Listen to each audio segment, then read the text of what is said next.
नमस्कार बंधुरा cook with Ramen चैनेले आपनादेरके स्वागत जानाई।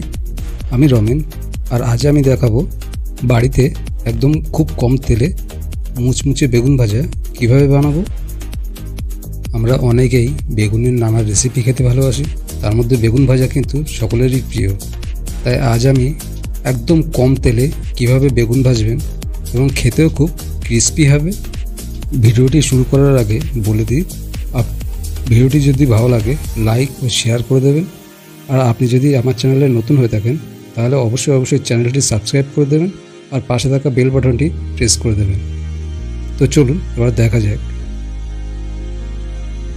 বন্ধুরা আমি এখানে একটা বড় সাইজের বেগুন নিয়েছি এবং বেগুনটাকে খুব ভালো করে ধুয়ে পরিষ্কার করে নেব। এবার বেগুনটাকে সাইজ মতো করে কেটে নেব।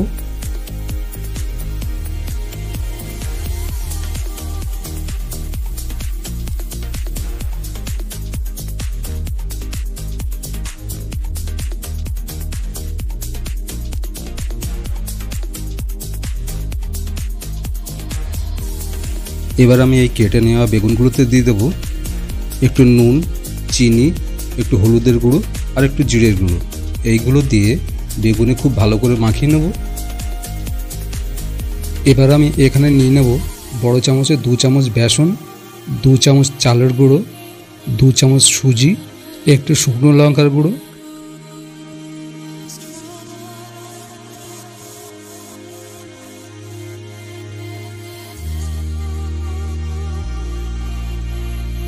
এবার এগুলো খুব ভালো করে মিশিয়ে নেব। এখানে আমি মিশ্রণগুলো একটা আলাদা পাত্রে নিয়ে নিয়েছি। এবার আমি কেটে নেওয়া বেগুনগুলোকে খুব ভালো করে কোট করে নেব।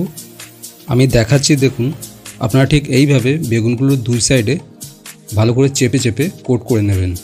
এইভাবে খুব ভালো করে কোট করে নিলে ভাজতে গেলে যেমন তেলও কম লাগবে তেমন খেতেও খুব মুচমুচে হবে।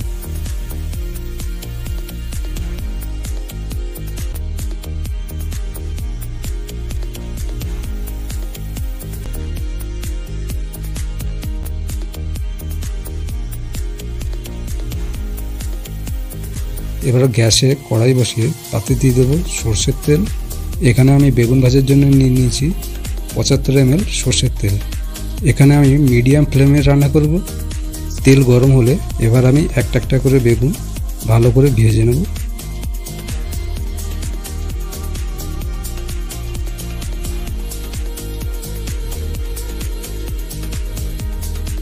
এবার আমি বেগুনগুলোকে উল্টে দেবো এবং দুই পিঠ খুব ভালো করে ভেজে নেব।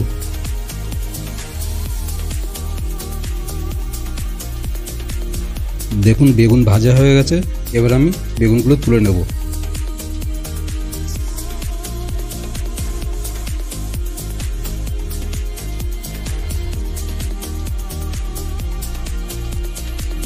এবার আমি বাকি বেগুনগুলোকে ভেজে নেব।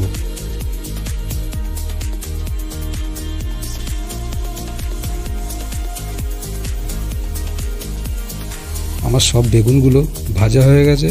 এবারে দেখুন কড়াইতে কতটা তেল আছে। এখানে কিন্তু আমার বেগুন ভাজতে খুব বেশি তেল লাগেনি। দেখুন কত সুন্দর ভাজা হয়েছে, একদম মুচমুচে হয়েছে এবং খুবই কম তেলে। রেসিপিটা ভালো লাগলে লাইক ও শেয়ার করে দেবেন। ভিডিওটি কেমন লাগলো তা অবশ্যই কমেন্ট করে জানাবেন। আজ তবে এখানে শেষ করছি, দেখা হবে নেক্সট ভিডিওতে। আপনারা সবাই খুব ভালো থাকবেন।